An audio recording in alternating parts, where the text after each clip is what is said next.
Cetaur X70 Plus 1.6'lık full pay hissəsindən görürsüz batamiz. 2024 maşinamız benzində 18.000 km yürüyən. Qora svet, kraski 100% taza, etçirin neskane defekti yok. Uzun radyoyun ballarında. Əldə lavoylarına sonsuz açda plyonkalı urulğan.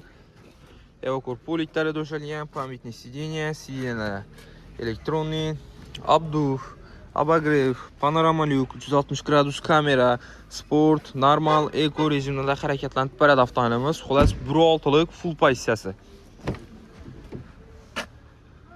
Salonlar taza durubdu. 2024 yıl. Benzində hələ 18.000 km yürüyən. 7 mesta.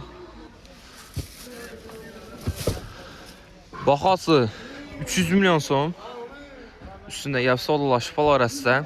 Avtokredit aladonmasaz da sizə kredit grafiklərini hesablab çıxarıb bərəmiz. Barterəm işimiz, barterəm maşınlarınız olsa 8-dən üstündə pulunu gəlsək, barterəm kılamız dostlar. Gəlib xarid qıl arasında.